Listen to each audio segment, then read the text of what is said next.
ಸಿಗಲೇಬೇಕು ಇನ್ಕ್ವಿಲಾಬ್ ಜಿಂದಾಬಾದ್ DYFI ಜಿಂದಾಬಾದ್ ಐಕ್ಯ ಶಕ್ತಿ ಜಿಂದಾಬಾದ್ ಯುವಜನ ಐಕ್ಯತೆ ಜಿಂದಾಬಾದ್ ಸಾರ್ವಜನಿಕ ರಂಗದಲ್ಲಿರುವ ಆಸ್ಪತ್ರೆಗಳ ಬಲಪಡಿಸಿ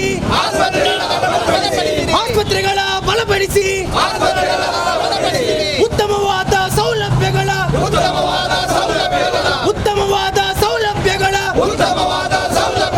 ಒದಗಿಸಬೇಕು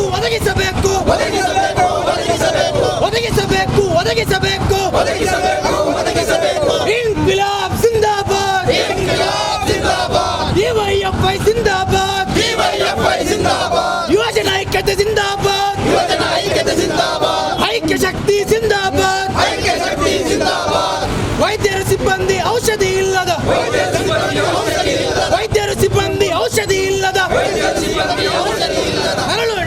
ನರಳುವ ಸರ್ಕಾರಿ ಆಸ್ಪತ್ರೆಗಳಿಗೆ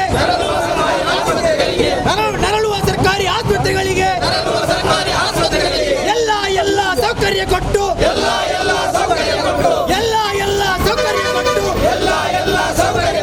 ಉತ್ತಮ ಚಿಕಿತ್ಸೆ ಒದಗಿಸಿಕೊಡಲು ಆಸ್ಪತ್ರೆಗಳ ಬಲಪಡಿಸಿರಿ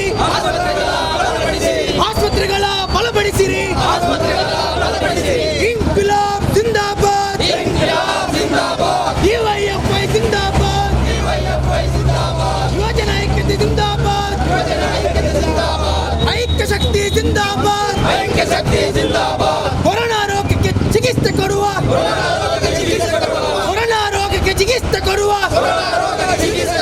ಖಾಸಗಿ ರಂಗದ ಆಸ್ಪತ್ರೆಗಳು ಬೇಕಾದಷ್ಟು ಶುಲ್ಕವು ಪಡೆದು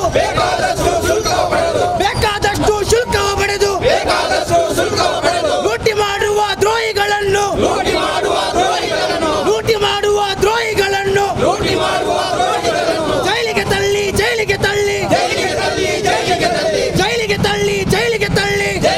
ಜೈಲಿಗೆ ತಳ್ಳಿ ರೋಗಿಗಳನ್ನು ರಕ್ಷಿಸಿರಿ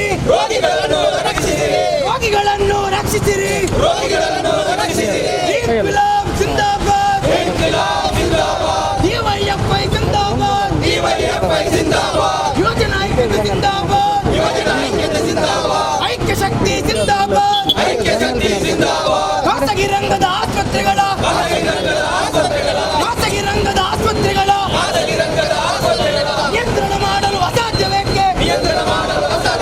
ನಿಯಂತ್ರಣ ಮಾಡಲು ಅಸಾಧ್ಯವೇಕೆ ಉತ್ತರ ಹೇಳಿ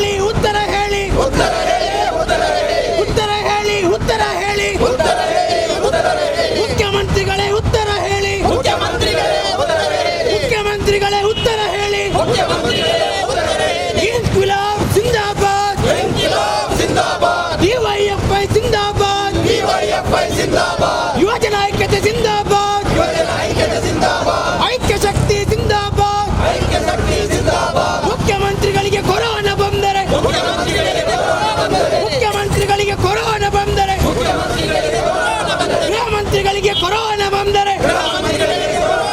ಗೃಹಮಂತ್ರಿಗಳಿಗೆ ಕೊರೋನಾ ಬಂದರೆ ಮಂತ್ರಿವರ್ಗಕ್ಕೆ ಕೊರೋನಾ ಬಂದರೆ ಚಿಕಿತ್ಸೆ ಪಡೆಯಲು ಬೇಕೇ ಬೇಕು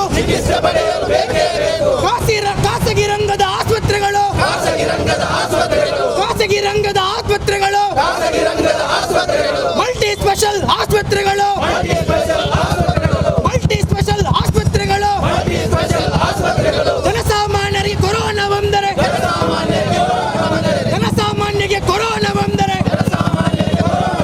ಅವರಿಗೆ ಇರುವ ಆಸ್ಪತ್ರೆ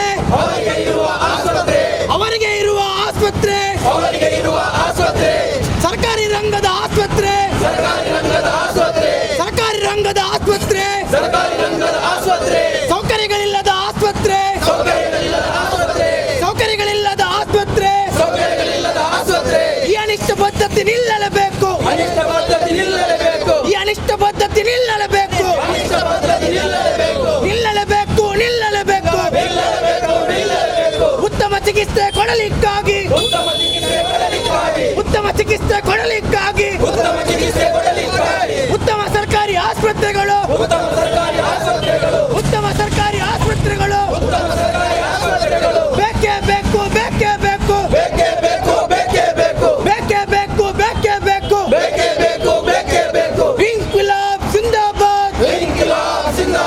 ಡಿವೈಎಫ್ಐ ಜಿಂದಾಬಾದ್.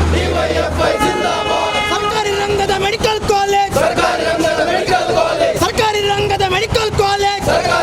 ಮೆಡಿಕಲ್ ಕಾಲೇಜ್ ಪ್ರತಿ ಜಿಲ್ಲೆಯಲ್ಲಿ ಸ್ಥಾಪನೆಯಾಗಲಿ, ಪ್ರತಿ ಜಿಲ್ಲೆಯಲ್ಲಿ ಸ್ಥಾಪನೆಯಾಗಲಿ.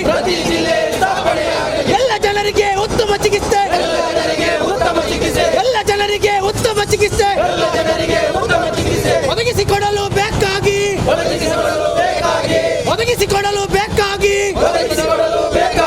ಡಿವೈಎಫ್ಐನ ಹೋರಾಟ, ಯುವಜನ ವರ್ಗದ ಹೋರಾಟ, ಡಿವೈಎಫ್ಐನ ಹೋರಾಟ,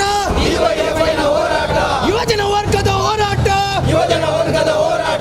ಇನ್ಕ್ವಿಲಾಬ್ ಜಿಂದಾಬಾದ್, ಡಿವೈಎಫ್ಐ ಜಿಂದಾಬಾದ್, ಯುವಜನ ಐಕ್ಯತೆ ಜಿಂದಾಬಾದ್, ಐಕ್ಯ ಶಕ್ತಿ ಜಿಂದಾಬಾದ್. ದೇರ್ಲಕಟ್ಟೆ ಪ್ರದೇಶದ ಸಂಗತಿಲೆ ಇಡೀ ಡಿವೈಎಫ್ಐ ರಾಜ್ಯಾದ್ಯಂತ ಪ್ರತಿಭಟನೆ ಹಮ್ಮಿಕೊಂಡಿದ್ದ ಈ ಕೊರೋನಾ ಕನ್ಪುನಂಚಿನ ಈ ಒಂಜಿ ಮಹಾಮಾರಿ ಸಾಮಾನ್ಯ ಜನಕಲಿಗೆ ಅಪ್ಪನಂಚಿನ ತೊಂದರೆ ಅವೇ ರೀತಿ ಮಲ್ಲ ಜನಕಲು ಬರಪನಂಚಿನ ಲಾಭ ನಮಕ್ ಮಾತ್ರ ಗೊತ್ತಾಗುವುದು. ದಯಬಂಡ ಇನಿ ಖಾಸಗಿ ಹಾಸ್ಪಿಟಲ್ ದಕ್ಕಲು ಕೊರೋನಾ ಮನ್ಪುನಂಚಿನ ಈ ಇದಕ್ಕೆ ಕಾಸು ಮನ್ಪರ ವಿದ್ಯಾರ್ಥಿ ನಮ್ಮದು ಒಂದಿಲ್ಲ. ಈ ಮಾತ ಅಂದೇನೆ ಈ ಅನಿಷ್ಟನೇನೆ ನಮ್ಮ ತಡೆಗಟ್ಟೋಡು ಪನ್ಪಂಚಿನ ಉದ್ದೇಶ ಅಡಿ ಇನಿ ಸರ್ಕಾರಿ ಆಸ್ಪತ್ರೆ ಬಲಪಡಿಸೋಡು ಪನ್ಪಂಚಿನ ಘೋಷಣೆ ಕೊಡೋದು, ಖಾಸಗಿ ಆಸ್ಪತ್ರೆ ನಿಯಂತ್ರಣ ಮಲ್ಪಲೆ ಪನ್ಪಂಚಿನ ಒಂಜಿ ಘೋಷಣೆ ಇನಿ ಡಿವೈಎಫ್ಐ ನಮ್ಮ ಈ ಹೋರಾಟನ ಹಮ್ಮಿಕೊಂಡಿದ್ದು. ಈ ಹೋರಾಟದ ಇನಿ ಮುಖ್ಯ ಭಾಷಣಗಾರರಾದ ನಮ್ಮೊಟ್ಟಿಗೆ ಒಳ್ಳೆಯರು ಡಿವೈಎಫ್ಐದ ಜಿಲ್ಲಾ ಅಧ್ಯಕ್ಷರಾದ BK ಇಮ್ತಿಯಾಜ್, ಅವೇ ರೀತಿ ಡಿವೈಎಫ್ಐದ ಒಲ್ಲಲ ವಲಯ ಅಧ್ಯಕ್ಷರನ್ನ ಅಶ್ರಫ್ ಕೇಸರಿ ಉಳ್ಳೇರು, ಅವೇ ರೀತಿ ಡಿವೈಎಫ್ಐದ ಮುಖಂಡರಾಂಚಿನ ಜೀವನ್ ರಾಜ್ ಉಳ್ಳೇರು, ರಜಾಕ್ ಮಂಟಪದ ಉಳ್ಳೇರು, ಯುವ ವಕೀಲರಾಂಚಿನ ನಿತಿನ್ ಕುತ್ತಾರ್ ಉಳ್ಳೇರು, ಅಂಚೆ ಬೈದ ಮಾತೇರನ್ನ ನಿಖಿಲನ್ನು ಮಾತೇರ ಸ್ವಾಗತ ಮಂತೊಂದು ಇತ್ತ ಈ ಪ್ರತಿಭಟನೆ ಉದ್ದೇಶಿಸಿದ BK ಇಮ್ತಿಯಾಜ್ ಮಾತಾಡಿ ಮಾಡೋದಕ್ಕೆ ಏನೊಂದು. ಡಿವೈಎಫ್ಐ ಉಲ್ಲಾಲ ವಲಯ ಸಮಿತಿಯ ನೇತೃತ್ವದಲ್ಲಿ ಸರ್ಕಾರಿ ಆಸ್ಪತ್ರೆಗಳನ್ನು ಬಲಪಡಿಸಿ ಖಾಸಗಿ ಆಸ್ಪತ್ರೆಗಳನ್ನು ನಿಯಂತ್ರಿಸಿ ಜಿಲ್ಲೆಗೊಂದು ಸರ್ಕಾರಿ ಮೆಡಿಕಲ್ ಕಾಲೇಜನ್ನು ಆರಂಭ ಮಾಡಿ ಎನ್ನುವ ಬೇಡಿಕೆಯನ್ನು ಇಟ್ಟುಕೊಂಡು ಕರ್ನಾಟಕ ರಾಜ್ಯ ಸಮಿತಿಯ ಕರೆಯ ಮೇರೆಗೆ ಈ ಕೋವಿಡ್ ಕಾಲದಲ್ಲಿ ಜನಸಾಮಾನ್ಯರಿಗೆ ಉತ್ತಮ ಗುಣಮಟ್ಟದ ಚಿಕಿತ್ಸೆಯನ್ನು ನೀಡಬೇಕೆಂದು ಒತ್ತಾಯಿಸಿ ಈ ಪ್ರತಿಭಟನೆ ಹಮ್ಮಿಕೊಂಡಿರ್ತಕ್ಕಂಥ ಉಲ್ಲಾಲ ವಲಯ ಸಮಿತಿಗೆ ಮೊದಲನೇದಾಗಿ ನಾನು ಅಭಿನಂದನೆಯನ್ನು ಸಲ್ಲಿಸ್ತೇನೆ. ಈ ಒಂದು ಪ್ರತಿಭಟನೆ ಮಾಡುವಂಥ ಉದ್ದೇಶ ನಮಗೆಲ್ಲರಿಗೂ ತಿಳಿದಿದ್ದೀರಿ ಮತ್ತು ಅದನ್ನು ಸ್ವತಃ ತಾವೆಲ್ಲರೂ ಅನುಭವಿಸಿದ್ದೀರಿ ಅಂತ ನಾನು ಭಾವಿಸ್ತೇನೆ. 2019 ಅಕ್ಟೋಬರ್ ತಿಂಗಳಲ್ಲಿ ಚೀನಾದ ವುಹಾನ್ ನಗರದಲ್ಲಿ ಪತ್ತೆಯಾದಂತಹ ಈ ಒಂದು ಕೊರೋನಾ ಕೋವಿಡ್ ಸೋಂಕೇನಿದೆ ಅದು ಇವತ್ತು ಜಗತ್ತಿನಾದ್ಯಂತ ಪಸರಿಸ್ತಾ ಇದೆ. ಜಗತ್ತಿನಾದ್ಯಂತ ಜನರ ಆರೋಗ್ಯವನ್ನು ಕೆಡಿಸುವುದು ಮಾತ್ರ ಅಲ್ಲ, ಇಡೀ ಜಗತ್ತಿನ ಎಲ್ಲ ವ್ಯವಸ್ಥೆಗಳನ್ನು ಬುಡಮೇಲು ಮಾಡತಕ್ಕಂಥ ಒಂದು ಅಪಾಯಕಾರಿಯಾದಂಥ ಒಂದು ಸನ್ನಿವೇಶದಲ್ಲಿ ನಾವು ಈ ಒಂದು ಕೊರೋನಾ ಮತ್ತು ಕೋವಿಡ್ ಸೋಂಕಿನ ಬಗ್ಗೆ ನಾವು ಚರ್ಚೆ ಮಾಡ್ತೇವೆ. ಅಕ್ಟೋಬರ್ ತಿಂಗಳಲ್ಲಿ ಚೀನಾದಲ್ಲಿ ಪತ್ತೆಯಾದಂತಹ ಈ ಒಂದು ಸೋಂಕು ಭಾರತದಲ್ಲಿ ಜನವರಿ 30 ತಿಂಗಳು 2020 ಜನವರಿ 30ರಂದು ಭಾರತ ದೇಶದಲ್ಲಿ ಮೊದಲ ಕೊರೋನಾ ಪಾಸಿಟಿವ್ ಕೇಸ್ ಪತ್ತೆಯಾಯಿತು. ಆಮೇಲೆ ಭಾರತದಲ್ಲಿ ದಿನನಿತ್ಯ ಪ್ರತಿಯೊಂದು ಒಂದೊಂದು ದಾಖಲಾಗ್ತಾ ಬಂತು. ಮಾರ್ಚ್ 11ನೇ ತಾರೀಕು 2020 ಮಾರ್ಚ್ 11ನೇ ತಾರೀಕು ವಿಶ್ವ ಆರೋಗ್ಯ ಸಂಸ್ಥೆ ಜಗತ್ತಿನ ಎಲ್ಲ ರಾಷ್ಟ್ರಗಳಿಗೆ ಕರೆಯನ್ನು ಕೊಡ್ತದೆ. ಕೂಡಲೇ ಎಲ್ಲ ರಾಷ್ಟ್ರಗಳು ಮೆಡಿಕಲ್ ಎಮರ್ಜೆನ್ಸಿಯನ್ನು ಘೋಷಣೆ ಮಾಡಬೇಕು ಅಂತ WHO ಎಲ್ಲ ಜಗತ್ತಿನ ಎಲ್ಲ ರಾಷ್ಟ್ರಗಳಿಗೆ ಕರೆಯನ್ನು ಕೊಡ್ತದೆ. ಅದರಲ್ಲೂ ಮುಖ್ಯವಾಗಿ ಕೆಲವು ರಾಷ್ಟ್ರಗಳನ್ನು ಅಪಾಯಕಾರಿ ದೇಶಗಳು ಅಂತ ಗುರುತು ಮಾಡಿ, ಭಾರತವನ್ನು ಒಳಗೊಂಡಂತೆ ಅಪಾಯಕಾರಿ ದೇಶಗಳು ಅಂತ ಗುರುತು ಮಾಡಿ ವಿಶೇಷವಾದಂಥ ಎಚ್ಚರಿಕೆಯನ್ನು ಕೂಡ ಭಾರತ ದೇಶಕ್ಕೆ ಕೊಟ್ಟಿದೆ. ಆದರೆ ವಿಶ್ವ ಆರೋಗ್ಯ ಸಂಸ್ಥೆಯ ಆ ಒಂದು ಏನು ಎಚ್ಚರಿಕೆಯನ್ನು ಭಾರತದ ಸರ್ಕಾರಗಳು ಕಡೆಗಣನೆ ಮಾಡಿರುವ ಪರಿಣಾಮವಾಗಿ ಇವತ್ತು ಈ ಕೋವಿಡ್ ಸೋಂಕಿತರ ಸಂಖ್ಯೆಯಲ್ಲಿ ಭಾರತ ದೇಶ 1, 2, 3ನೇ ಸ್ಥಾನದಲ್ಲಿ ಇವತ್ತು ಪೈಪೋಟಿ ಮಾಡುವಂಥ ಒಂದು ಸಂದರ್ಭದಲ್ಲಿ ನಾವು ದೇಶದಲ್ಲಿ ಬದುಕ್ತಾ ಇದ್ದೇವೆ.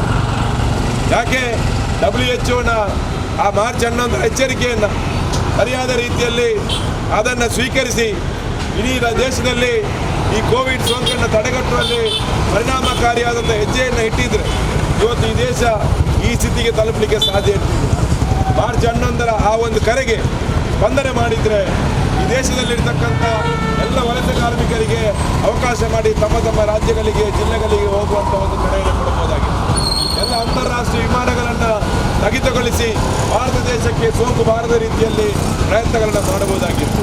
ಅದರ ಜೊತೆಯಲ್ಲಿ ಇಲ್ಲಿರ್ತಕ್ಕಂಥ ಏನು ಆ ಮೆಡಿಕಲ್ ಸಂಬಂಧಪಟ್ಟಿರ್ತಕ್ಕಂಥ ಎಲ್ಲ ಮೆಡಿಕಲ್ ಕಾಲೇಜುಗಳಿರ್ಬೋದು, ಆಸ್ಪತ್ರೆಗಳಿಗೆ ವಿಶೇಷವಾದ ಯೋಜನೆಗಳನ್ನು ವಿಶೇಷವಾದ ಪ್ಯಾಕೇಜ್ಗಳನ್ನು ಕೊಡುವ ಮೂಲಕ ಈ ಒಂದು ಕೊರೋನಾವನ್ನು ತಡೆಗಟ್ಟುವಲ್ಲಿ ಸಾಧ್ಯ ಆಗಬಹುದಾಗಿತ್ತು. ಅದು ಯಾವುದೇ ಒಂದು ಪ್ರಯತ್ನಗಳನ್ನು ಮಾಡದೆ ಮಾರ್ಚ್ 22ನೇ ತಾರೀಕಿನಂದು ಏನು ಜನತಾ ಕರ್ಫ್ಯೂಯನ್ನು ಘೋಷಣೆ ಮಾಡಿದಂಥ ಕೇಂದ್ರ ಸರ್ಕಾರ ಕೇವಲ ಒಂದು ಬೂಟಾಟಿಕೆಯ ಕ್ರಮಗಳನ್ನು, ಕೇವಲ ಜನರನ್ನು ಒಂದು ಭ್ರಮೆಯಲ್ಲಿ ತೇಲಾಡುವಂಥ ಒಂದು ಕ್ರಮಗಳನ್ನು ಮಾಡಿ ಮಾರ್ಚ್ 22ರಂದು ಏನು ಜನತಾ ಕರ್ಫ್ಯೂಯನ್ನು ಘೋಷಣೆ ಮಾಡಿ ಸಂಜೆ ಹೊತ್ತಿಗೆ 5 ಗಂಟೆಗೆ ನೀವು ಬೀದಿಗೆ ಬಂದು ಕೈ ಚಪ್ಪಾಳೆಯನ್ನು ಕೊಡಬೇಕು, ನಿಮ್ಮ ಮನೆಯಲ್ಲಿರ್ತಕ್ಕಂಥ ಪಾತ್ರೆಗಳನ್ನು ಬಡಿದು ನೀವು ಆ ಒಂದು ಜನತಾ ಕರ್ಫ್ಯೂಗೆ ಬೆಂಬಲ ಕೊಡಬೇಕು ಅಂತ ಹೇಳಿದಾಗ ಈ ದೇಶದ ಜನ ಒಟ್ಟಾಗಿ ಅದಕ್ಕೆ ಒಂದು ಬೆಂಬಲವನ್ನು ಕೊಟ್ಟರು.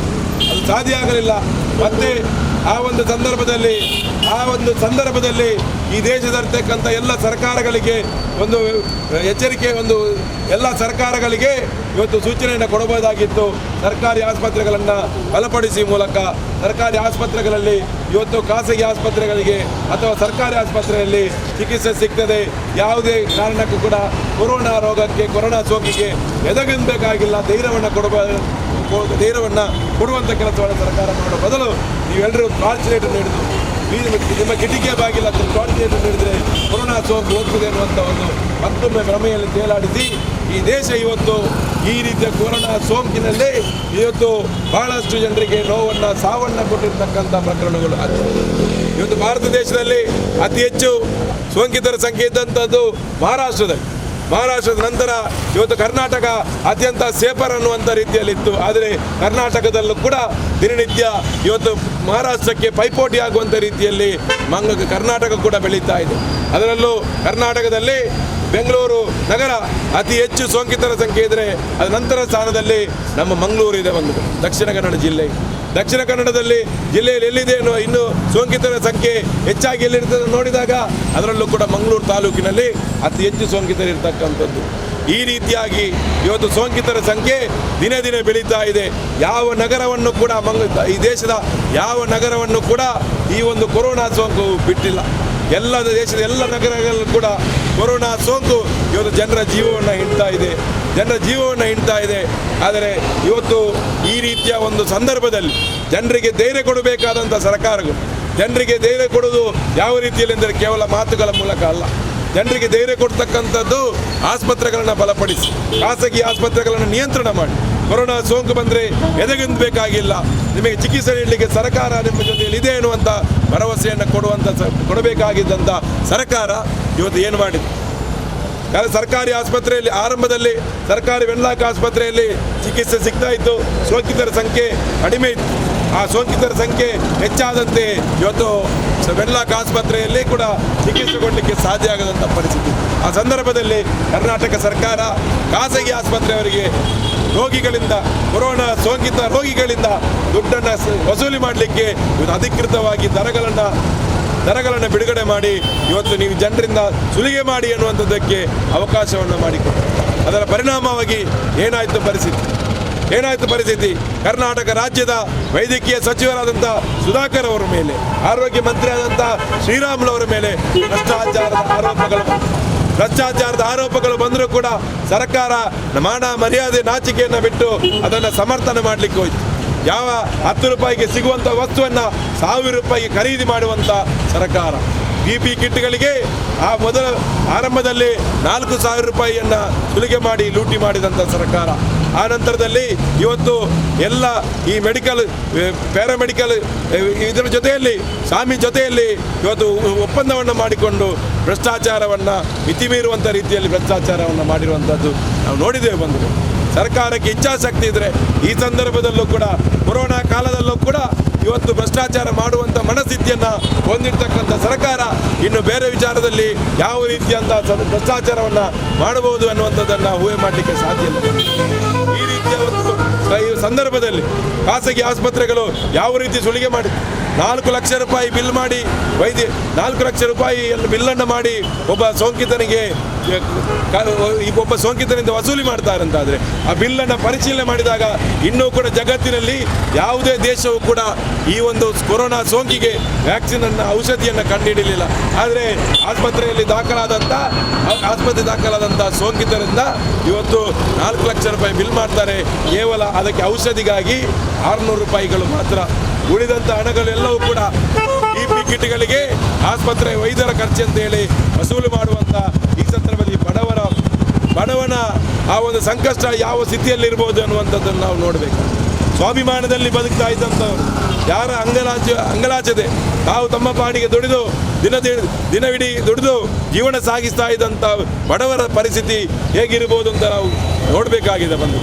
ಒಂದು ಕಡೆಯಲ್ಲಿ ಕೊರೋನಾದ ಈ ಒಂದು ಭೀತಿಯಲ್ಲಿದ್ದರೆ ಇನ್ನೊಂದು ಕಡೆಯಲ್ಲಿ ನಮ್ಮ ಜನರನ್ನು ಬಂಧನದಲ್ಲಿಟ್ಟು ಜನರನ್ನು ಹೊರಗಡೆ ಬರದ ರೀತಿಯಲ್ಲಿ ಲಾಕ್ಡೌನ್ಗಳನ್ನು ಪದೇ ಘೋಷಣೆ ಮಾಡಿ ಯಾವ ಸ್ಥಿತಿಗೆ ನಮ್ಮ ದೇಶ ತಲುಪಿದೆ ಅನ್ನುವಂಥದ್ದನ್ನು ನಾವು ಈ ನಮ್ಮ ಅನುಭವದಲ್ಲಿ ನಾವು ನೋಡಬೇಕು. ಅನುಭವದಲ್ಲಿ ಯಾಕಂತೇಳಿದರೆ ಇವತ್ತು ಕೆಲಸ ಮಾಡ್ತಕ್ಕಂಥ ಕೈಗಳಿಗೆ ಕೆಲಸ ಇದ್ದರೆ ಇದ್ದಂಥ ಕೆಲಸವನ್ನು ಇವತ್ತು ಕಡಿತ ಮಾಡಿದ್ದಾರೆ. ಕೆಲಸಕ್ಕೆ ರಜೆಯನ್ನು ಕೊಟ್ಟಿದ್ದಾರೆ. ಕೆಲವು ಕಡೆ ಒಂದು ವಾರ ತಿಂಗಳಲ್ಲಿ 7 ದಿನಗಳ ಕೆಲಸವನ್ನು ಮಾತ್ರ ಕೊಟ್ಟಿದ್ದಾರೆ. ಈ ರೀತಿಯ ಒಂದು ಸಂಕಷ್ಟದಲ್ಲಿ ಭಾರತ ದೇಶ ಇವತ್ತು ನಲುಗ್ತಾ ಇದೆ. ಈ ದೇಶದ ಯುವಜನರು ಬಹಳ ಕಷ್ಟದಲ್ಲಿದ್ದಾರೆ. ಈ ದೇಶದ ಮಹಿಳೆಯರು, ಈ ದೇಶದಲ್ಲಿರ್ತಕ್ಕಂಥ ವೃದ್ಧರು ಬಹಳ ಪ್ರಮುಖವಾಗಿ ನಮ್ಮ ಜೊತೆಯಲ್ಲಿ ಕಳೆದ ಈ ಮಾರ್ಚ್ ತಿಂಗಳಿನಿಂದ ಆಗಸ್ಟ್ ತಿಂಗಳವರೆಗೆ ನಮ್ಮ ಆಸುಪಾಸಿನಲ್ಲಿ, ನಮ್ಮ ಗ್ರಾಮದಲ್ಲಿ, ನಮ್ಮ ಕುಟುಂಬದಲ್ಲಿ ಸತ್ತಿರ್ತಕ್ಕಂಥ ಆ ಒಂದು ಸತ್ತವರ ಸಂಖ್ಯೆಯನ್ನು ನಾವು ನೋಡಿದರೆ ಯಾವ ಕಾರಣಕ್ಕಾಗಿ ಸತ್ತರು ಅನ್ನುವಂಥದ್ದನ್ನು ನಾವು ಪರಿಶೀಲನೆ ಮಾಡಿದರೆ ಕೊರೋನಾದಲ್ಲಿ ಸತ್ತವರ ಸಂಖ್ಯೆ ಬಹಳ ಕಡಿಮೆ ಇದೆ.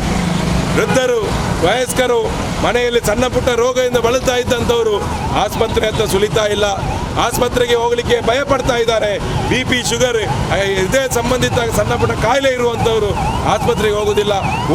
ಆಸ್ಪತ್ರೆಗೆ ಹೋದರೆ ಅಲ್ಲಿ ಕೊರೋನಾ ಟೆಸ್ಟ್ ಮಾಡಿ ಪಾಸಿಟಿವ್ ಅಂತ ಹೇಳಿ ಅವ್ರನ್ನ ಆಸ್ಪತ್ರೆಯಲ್ಲಿ ಬಂಧಿಸಲಾಗ್ತಾ ಇದೆ.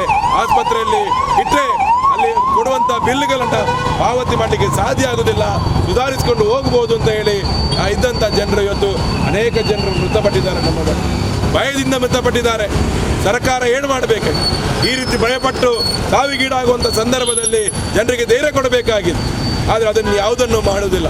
ಕರ್ನಾಟಕದ ಅಲ್ಲ, ಇಡೀ ಭಾರತ ದೇಶದ 30 ರಾಜ್ಯಗಳನ್ನು ನಾವು ತೆಗೆದು ನೋಡಿದರೆ ಇಡೀ ಕೊರೋನಾ ರೋಗವನ್ನು ಬಹಳ ಹತೋಟಿಗೆ ತರುವಂಥದ್ರಲ್ಲಿ ಕೊರೋನಾ ಈ ಸೋಂಕನ್ನು ಒಂದು ರೀತಿಯಲ್ಲಿ ಪರಿಣಾಮಕಾರಿಯಾಗಿ ಆ ಒಂದು ಕೊರೋನಾದ ವಿರುದ್ಧದ ಹೋರಾಟದಲ್ಲಿ ಒಂದು ಪರಿಣಾಮಕಾರಿಯಾದಂಥ ಹೆಜ್ಜೆಯನ್ನಿಟ್ಟಿರ್ತಕ್ಕಂಥ ನಮ್ಮ ಪಕ್ಕದ ಕೇರಳದ ಪಿಣರಾಯಿ ವಿಜಯನ್ ನೇತೃತ್ವದ ಕಮ್ಯುನಿಸ್ಟ್ ಸರ್ಕಾರದ ಆ ತೀರ್ಮಾನಗಳು ಇವತ್ತು ಜಗತ್ತಿನ ಅನೇಕ ರಾಷ್ಟ್ರಗಳು ಅದನ್ನು ಬೆಂಬಲಿಸ್ತಾ ಇದ್ದರೆ ಭಾರತ ದೇಶದ ನರೇಂದ್ರ ಮೋದಿ ಸರ್ಕಾರ ಮಾತ್ರ ಅದನ್ನು ನಿರ್ಲಕ್ಷ್ಯ ಮಾಡಿ ಕಡೆಗಣಿಸ್ತಾ ಇದೆ.